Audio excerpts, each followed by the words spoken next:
So hello friend, welcome back to another video. তো শাকিব খানের upcoming যে প্রজেক্ট আসতে চলেছে রোজার ঈদে কালা জাহাঙ্গীরকে নিয়ে, এই সিনেমাতে মধুমিতার নাম বারংবার উঠে আসছিল। তো মধুমিতাকে আমরা কি অ্যাজ এ অভিনেত্রী হিসাবে এই সিনেমায় দেখতে পেতে পারবো?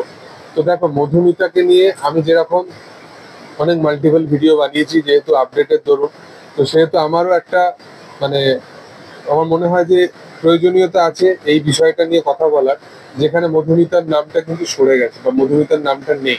মধুমিতার নাম সরে গেছে মিনস আমি এইটা মিন করে বলছি না যে মধুমিতাকে আগে কাস্ট করা হয়েছিল, মেকাররা সরিয়ে দিয়েছে, এরকম না। মানে মধুমিতা এই সিনেমায় প্রথম থেকেই ছিল না। এই যে অ্যাজামশনের ওপর তোমাদেরকে বলতাম যে অ্যাজামশন বা একটা হিউমার ছড়িয়ে যাচ্ছে, সেই ওয়াইজ আমরা ভিডিওটাকে দেওয়ার প্রচেষ্টা করি। তো শাকিব খানের এই সিনেমাতে মূলত মধুমিতা নেই, সেটাও আমার মনে হয় যে বলে দেওয়াটা তোমাদেরকে দরকার। মধুমিতাকে হয়তো অন্য কোনো প্রজেক্টে হয়তো আমরা তাকে দেখতে পেতে পারি, বাট এই সিনেমাটাতে পার্টিকুলারলি মধুমিতার নাম কিন্তু নেই।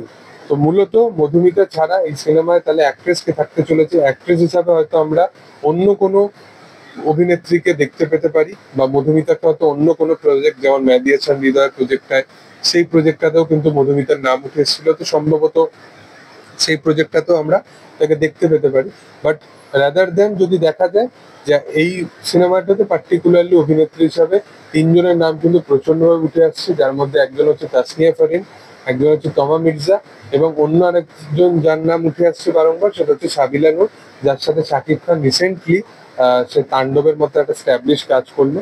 তো মূলত এই তিনজন অভিনেত্রীর নাম কিন্তু বারংবার উঠে আসছে। এছাড়া ইদিকা, মধুমিতা, কোয়েল মল্লিক, এদের নাম উঠে এসেছিল, বাট এই নামগুলো সমস্তই কিছু রিউমার ছিল। দেখার যে আগামী সিনেমায় তাকে মূলত অভিনেত্রী হিসাবে আমরা দেখতে পাবো শাকিব খানের অপোজিটে।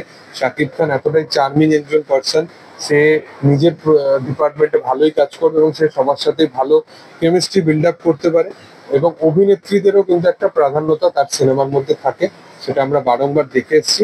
এবং যে তিনজনের অভিনেত্রীর নাম বললাম, এদের তিনজনের কিন্তু বড় প্রজেক্টের প্রচন্ড দরকার, বিশেষ করে তাসনিয়া এবং তমা মির্জা, কারণ দুজন ভালো অভিনেত্রী।